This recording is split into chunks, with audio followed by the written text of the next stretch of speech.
धमकुड़िया युवा के प्लेटफॉर्म में आप सभी का स्वागत है। टू द पॉइंट के हमारे आज के कार्यक्रम में है विकेंद्रीकरण और स्थानीय शासन। ये आपका जेपीएससी के इकोनॉमिक्स का एक महत्वपूर्ण टॉपिक है। सीडीपीओ के लिए भी ये इम्पॉर्टेंट है। तो हम लोग टू द पॉइंट में आज इसी को देखेंगे।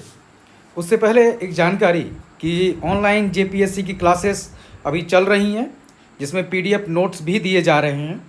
इसमें हम लोग अभी 60 टॉपिक टारगेट किए हैं और इसकी अभी हिस्ट्री और ज्योग्राफी की क्लासेस लगभग ख़त्म होने को आ रही हैं।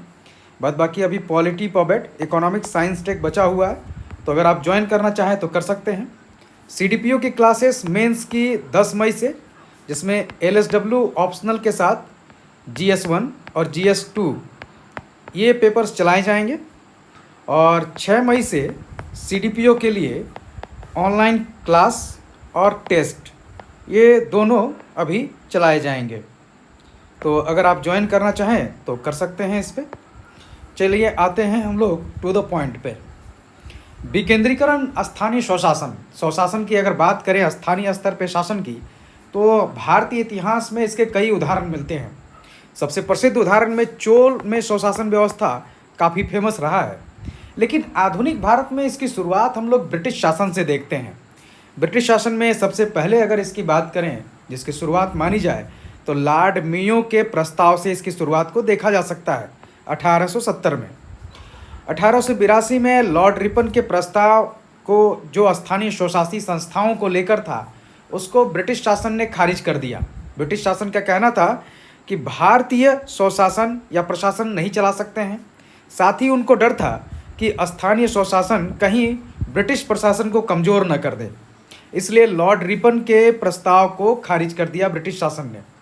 भारत सरकार अधिनियम 1919 में प्रांतों में द्वैध शासन की शुरुआत की गई। 1935 का जो भारत सरकार अधिनियम था, उसमें पहली बार सरकार का एक संघीय स्वरूप पेश किया गया और प्रांतों को प्रांतीय स्वायत्तता दी गई। ये पहला चरण था जिसमें ब्रिटिश शासन के दौरान भारत में धीरे धीरे स्वशासन की व्यवस्था का विकास शुरू हुआ था। लेकिन इसकी अंतिम परिणति संविधान सभा में देख सकते हैं, जहां पर इस पर जोरदार बहसें हुई और संविधान सभा में आर्टिकल 40 के तहत में इस बात का प्रावधान किया गया कि राज्य ग्राम पंचायतों को संगठित करने के लिए कदम उठाएगा। और इसी आर्टिकल 14 के तहत में 73वें और 74वें संविधान संशोधन के द्वारा पंचायती राज और नगर पालिकाओं में नगर शासन व्यवस्था का शुरुआत किया गया। इसके साथ में बीच में कई समितियां भी बनी थी, जिन्होंने भारत में पंचायती राज व्यवस्था को या स्थानीय स्वशासन की व्यवस्था को स्थापित करने में महत्वपूर्ण भूमिका निभाई थी। ग्रामीण स्थानीय शासन की दिशा में पहला प्रयास 1952 में किया गया था, जब सामुदायिक विकास कार्यक्रम का उद्घाटन किया गया था। 1953 में राष्ट्रीय विस्तार योजना शुरुआत की गई।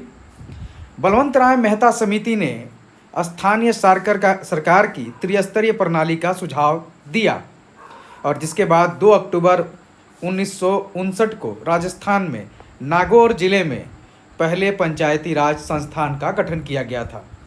1963 तक 1963 तक पूरे देश में पंचायती राज आंदोलन ने जोर पकड़ लिया और 63 के अंत तक अधिकांश राज्यों ने अपने अधिकार क्षेत्र में पंचायती राज लागू करने के लिए कानून बना लिया था।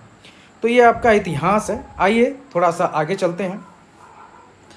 पंचायती राज में अगर देखें तो 73वें और 74वें संविधान संशोधन के तहत में भारत में स्थानीय स्वशासन शहरी क्षेत्र और ग्रामीण क्षेत्र में स्थापित किया गया है।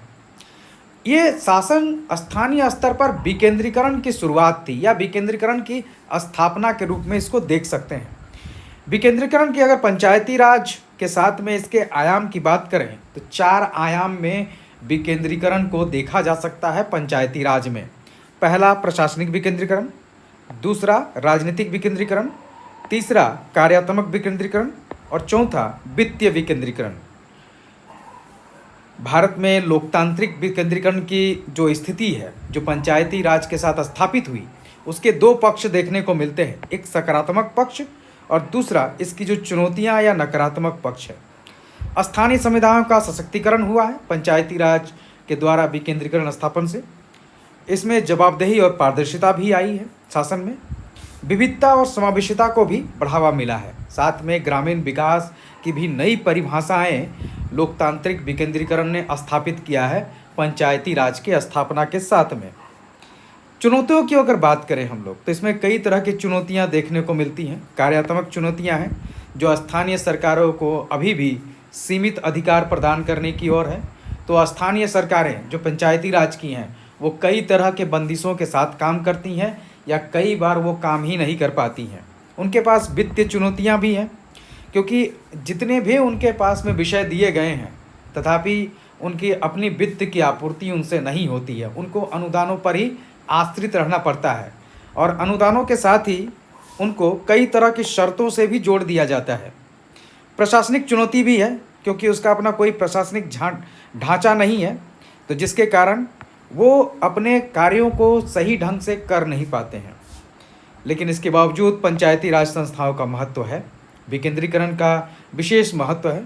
ये शासन और ग्रामीण विकास को बेहतर बनाती है, नीतियों के कार्यान्वयन को निचले स्तर तक ले जाती है, स्थानीय आवश्यकताओं से परिचित होकर उसका समाधान करती है।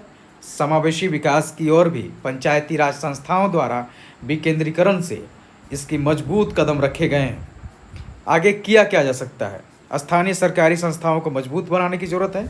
जो स्थानीय स्वशासन संस्थाएं हैं, पंचायती राज और नगर स्वशासन व्यवस्थाएं जो हैं, इनके क्षमता निर्माण की आवश्यकता है। सामुदायिक भागीदारी को बढ़ाने की ज़रूरत है। इसके अलावा भी आप सरकारी पहलों को भी इसके अंतर्गत लिख सकते हैं। तो टू द पॉइंट में हमारा आज का टॉपिक यहीं समाप्त होता है। धन्यवाद।